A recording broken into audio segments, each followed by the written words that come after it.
जय माता दी, जय महाकाल। मैं राजगुरु जी महाविद्या आश्रम में आप सभी का स्वागत करता हूँ। मेरे पास बहुत से फ़ोन आते हैं कुंडली दिखाने के लिए। रावण संहिता से मैं जन्म पत्रिका को देखता हूँ तो उनका एक ही होता है प्रश्न कि गुरुजी मेरी कुंडली या जन्म पत्री में सरकारी नौकरी का योग है कि नहीं है। कौन सा योग ऐसे होते हैं जन्म पत्री में रावण संहिता के हिसाब से जो सरकारी नौकरी को प्रबल रूप से साधक को व्यक्ति को मानव को प्रदान करते हैं। आज इस पे ही हम चर्चा करेंगे। रावण संहिता के हिसाब से यदि जन्म कुंडली में आत्मकारक ग्रह पर सूर्य शुक्र की दृष्टि पड़ने पर जातक को निश्चित रूप से सरकारी नौकरी प्राप्त होती है।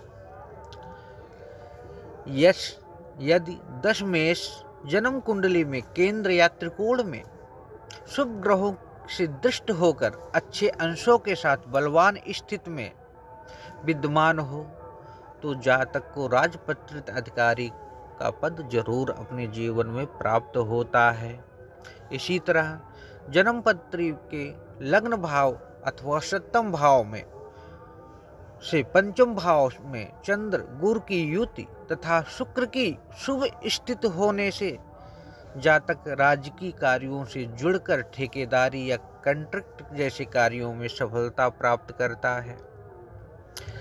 यदि जन्म कुंडली में गुरु योग कारक होकर केंद्र या त्रिकोण में बलवान होकर शुभ ग्रहों से दृष्ट हो जातक सरकारी अध्यापक या शिक्षा से संबंधित क्षेत्र में सरकारी नौकरी प्राप्त करने का योग प्रबल होता है। और अधिकतर मैंने देखा है कि अगर ऐसा है तो जातक को सरकारी नौकरी शिक्षा के क्षेत्र में जरूर प्राप्त होती है। इसी तरह जन्म पत्रिका में मंगल योग कारक होकर अगर जन्म पत्रिका में मंगल योग कारक होकर केंद्र त्रिकोण में स्थित हो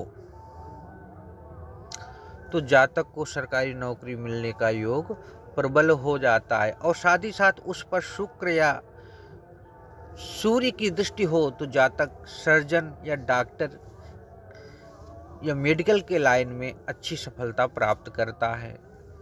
दशम भाव अथवा दशमेश भाव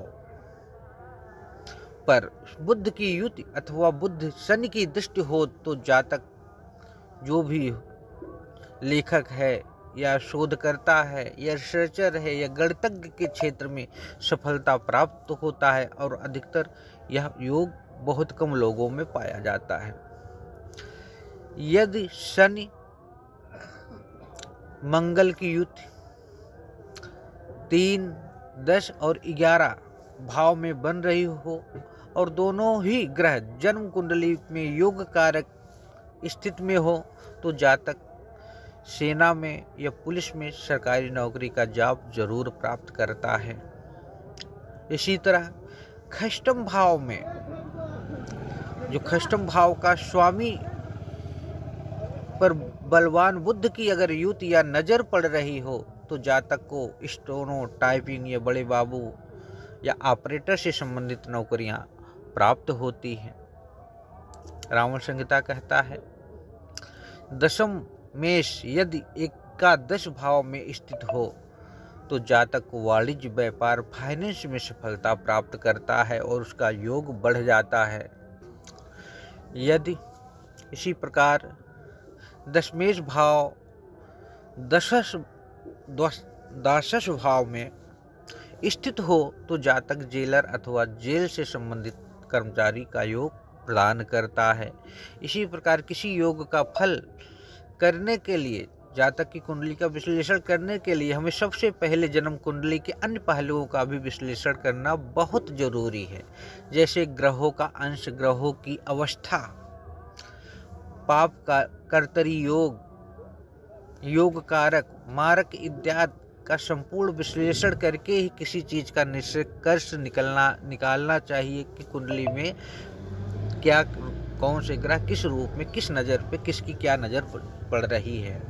तो इसका निष्कर्ष निकालने के बाद ही भविष्य का निर्धारण करना चाहिए कि अगर आप लोग लोगों को हमारे यहाँ रावण संहिता के हिसाब से जन्म पत्री का विश्लेषण कराना है तो आप हमसे संपर्क कर सकते हैं। हमारे महाविद्या आश्रम से संपर्क करके अपनी कुंडली का विश्लेषण करा सकते हैं। हमारे यहाँ 351 रुपये कुंडली का विश्लेषण का महाविद्या आश्रम की तरफ से विस्तृत रूप से विश्लेषण किया जाता है। यदि जन्म कुंडली का विश्लेषण करवाना है तो आप अपने कुंडली का विश्लेषण करवा सकते हैं रावण संहिता से गूगल पे या फोन पे या पेटीएम पे दक्षिणा प्रदान करके। जय माता दी, जय महाकाल।